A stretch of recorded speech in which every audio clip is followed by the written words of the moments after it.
I mean, the correlation wouldn't happen if there weren't mechanisms in the background. The question is, and I think we discussed this on a post before.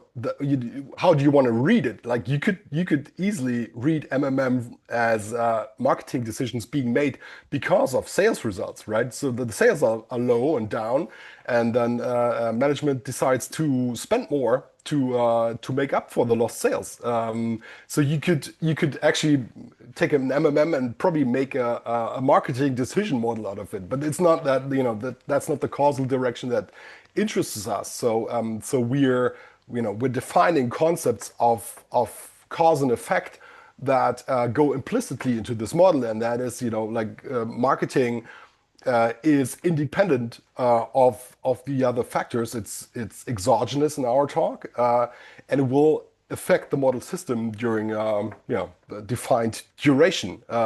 So you have levers to pull, and those levers are classic marketing, of course, but also price, promotion, placement, distribution, stuff like that. So our concept of how do we run a company, which again I would relate back to Peter F. Drucker in very simple terms. And a lot of startups, use these very simple terms and work from that, informs our way of structuring the MMM. And then I think the point becomes, do we question that? Because like go in with all these neat assumptions, everything's independent, everything has impact at time zero.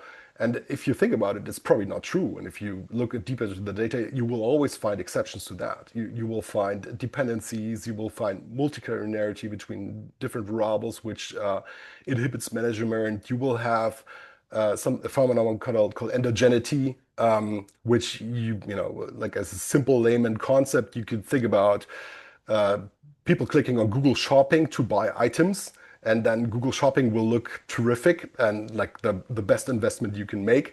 But if you figure in other factors, you will find out that actually people just click on the link from Google Shopping, and if you don't spend anymore, like Amazon recently cut all their Google Shopping budget to zero, people will still buy there, right? So people will not use the comfortable link, and you will might lose some people, but you will still sell stuff because people will find the stuff yourselves and maybe find their own way to Amazon. So that's all these things that endanger a causal MMM. But to say it's just correlation, I think is taking it too simple.